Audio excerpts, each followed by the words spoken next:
তাই অনেকে আমাকে অনেক আমলের পাশাপাশি তাবিজ ব্যবহার করতে বলছেন, অনেকে কটু কথাও বলেন, কিন্তু আমি খুবই সন্দিহান গুনাহের ব্যাপারে।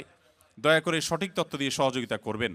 বোন ফারজানা প্রশ্ন করেছেন, দেখুন, যে সমস্ত বোনের বাচ্চা হয় না, আমাদের সমাজে এক শ্রেণীর কুলাঙ্গার, এক শ্রেণীর খারাপ মানুষ আছে যারা ওই মেয়েদেরকে নিয়ে কটু কথা বলে, আছে না নাই? গ্রামাঞ্চলে বিশেষ করে অনেকে আছেন, এই সমস্ত বোনদেরকে সন্তান দেওয়া বা না দেওয়ার মালিক কে? আল্লাহ তাআলা কোরআনে কারিমে পরিষ্কারভাবে বলেছেন যে আল্লাহ রাব্বুল আলামিন ইয়াহাবু লিমান ইয়াশাউ ইনাসা ওয়া ইয়াহাবু লিমান ইয়াশাউ যুকুর আয়ুযাওয়িজুহুম যুকরান ওয়া ইনাসা। আল্লাহ তাআলা যাকে ইচ্ছা তাকে কন্যা দেন, তাকে যাকে ইচ্ছা তাকে ছেলে দেন। কাউকে আল্লাহ তাআলা দুইটাই দেন, কাউকে আল্লাহ কিছুই দেন না। এটা সম্পূর্ণ আল্লাহর ইখতিয়ার। অতএব এই কারণে যদি কোনো মেয়েকে বা কোনো ছেলেকে কেউ দোষারোপ করে, সে আল্লাহর কাছে কবিরা গুনাহে লিপ্ত আসামি। যদি সে মুখে দাঁড়িয়েও থাকে, সে যদি হাজী সাহেবও থাকে, সে যদি মসজিদের সভাপতি সেক্রেটারি হয়, সে যদি আলেম ইমাম সাহেবও হয়, তারপরে সে আল্লাহর কাছে অপরাধী এবং ক্রিমিনাল, বিকজ সে একজন নির্দোষ মানুষকে সে দোষ দেওয়ার চেষ্টা করেছে। এজন্য খবরদার, সন্তান হয় না, সব ছেলে হয় অথবা সব মেয়ে হয়, এজন্য মেয়েদেরকে অথবা ছেলেদেরকে কাউকে কোনো দোষ দেওয়া যাবে না। এটা সম্পূর্ণ আল্লাহর ফয়সালা। এর পাশাপাশি বোন যেটি জানতে চেয়েছেন যে সন্তান না হওয়ার জন্য আপনাকে বিভিন্ন আমলের কথা বলেন। বিভিন্ন আমল আপনি করতে পারেন। কোরআনে কারিমে বিভিন্ন আয়াত আছে, যে আয়াতগুলো আমল করার মাধ্যমে, পাঠ করার মাধ্যমে, সেগুলো পড়ে পানিতে ফু দিয়ে খাওয়ার মাধ্যমে বিভিন্নভাবে সন্তান আল্লাহ তাআলা দান করেছেন। বিশেষ করে আমি আপনাকে কোরআনের আমলের কথা বলতে চাই। আপনারা জানেন আল্লাহ নবী ইব্রাহিম আলাইহিস সালাম, তাকে আল্লাহ তাআলা বার্ধক্যে সন্তান দিয়েছেন, বৃদ্ধ বয়সে সন্তান দিয়েছেন। ঠিক তখন আল্লাহ তাআলা অলৌকিকভাবে সন্তান দিয়েছেন। তারা আল্লাহর কাছে সন্তান চেয়ে দোয়া করেছেন। সেই দোয়াগুলো আপনিও করতে পারেন, স্বামী স্ত্রী উভয় নিয়মিত করতে পারেন। তার ভিতরে একটা দোয়া হলো রব্বি হাবলি মিনাস সলিহিন, আল্লাহ আপনি আমাকে নেক সন্তান দান করেন। এই দোয়া বেশি বেশি পাঠ করবেন। এমনকি যাদের সন্তান আছে, আবারও সন্তান হবে সে আশা রাখেন, আপনিও আল্লাহর কাছে দোয়া করবেন, রব্বি হাবলি মিনাস সলিহিন। আমার সাথে বলেন সবাই, রব্বি হাবলি মিনাস সলিহিন। এর অর্থ হলো, হে আল্লাহ আপনি আমাকে নেক সন্তান দান করেন। মনে রাখবেন, আপনার ছেলে মেয়ে, আপনার সন্তান সন্ততি যদি নেক হয়, আল্লাহ ভীরু হয়, তাদের মধ্যে যদি আল্লাহর ভয় থাকে, তাহলে সেক্ষেত্রে এই সন্তান আপনার জন্য সবচেয়ে বেশি উপভোগ্য হবে, আপনার দুনিয়ার জীবনকে জান্নাতে পরিণত করবে, আখিরাত তো আছেই। এই জন্য নেক সন্তান আল্লাহর কাছে সবসময় কামনা করবেন।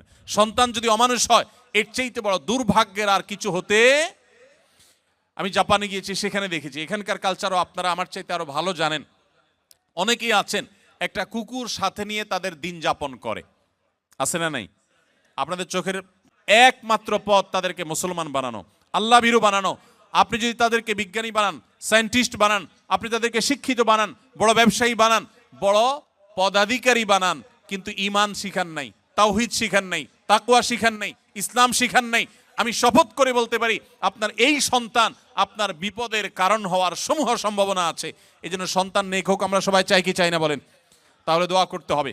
যে বোন চেয়েছেন তার জন্য এবং অন্য সবার জন্য বলছি, রব্বি হাবলি মিনাস সলিহিন, এত বেশি বেশি করে পাঠ করবেন। আরেকটা দোয়া হলো রব্বি লা তাদারনি ফারদা ওয়া আনতা খায়রুল ওয়ারিসিন। বিশেষ করে যাদের সন্তান হয় না, তারা এই দোয়াটা বেশি বেশি পাঠ করবেন, রব্বি লা তাদারনি ফারদা, হে আল্লাহ আমাকে একা আপনি রেখে দিবেন না, ওয়া আনতা খায়রুল ওয়ারিসিন, আপনি সর্বোত্তম ওয়ারিস, তারপরও আপনি আমাকে নেক সন্তান দান করুন। এই দোয়ার মধ্যে সেটি চাওয়া হয়েছে।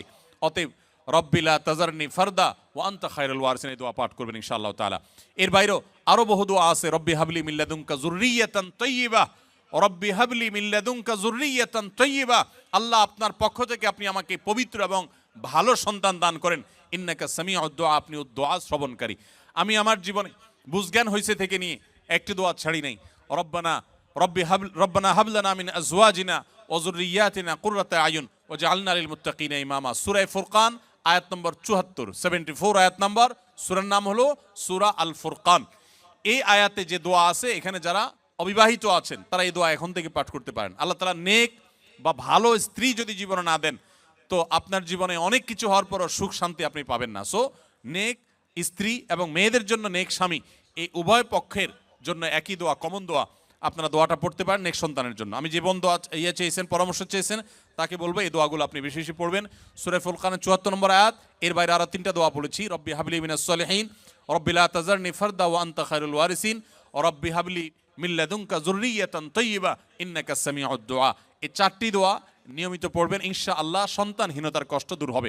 এরপরও যদি আল্লাহ না দেন, তো মনে রাখবেন আল্লাহ তাআলা যা দিয়েছেন এর মধ্যে আপনার কল্যাণ আছে। সন্তান হয়েছে কিন্তু অমানুষ হয়েছে, খারাপ হয়েছে, অসুস্থ হয়েছে, বিকলাঙ্গ হয়েছে, তার চাইতে আল্লাহ তাআলা না দেওয়াটা আপনার জন্য কখনোই ক্ষতিকর নয়। এজন্য আল্লাহর ফয়সালা সন্তুষ্ট থাকবেন। তবে তাবিজের যে ব্যবহার, এটি সুন্নাহর খেলাফ। নবী করিম সাল্লাল্লাহু আলাইহি সাল্লাম কখনো তাবিজ দেননি, ব্যবহার করেননি। এই তাবিজের ব্যবহারে কোরআনে কারীমের আয়াত থাকলে সেটা জায়েজ কিনা জায়েজ, এটা নিয়ে ওলামাদের যে ইখতিলাফ বা মতপার্থক্য পার্থক্য আছে, এর ঊর্ধ্বে উঠে আপনি নিশ্চিতভাবে জানতে পারেন তাবিজের ব্যবহার এটা নবী সাল্লাল্লাহু আলাইহি সাল্লামের সুন্নাহ না। বিধায় কোরআন এবং সুন্নাহ বর্ণিত দোয়া, আয়াত এগুলো পড়ে পড়ে ফু দিবেন এবং আমল করবেন ইনশাআল্লাহ তাআলা।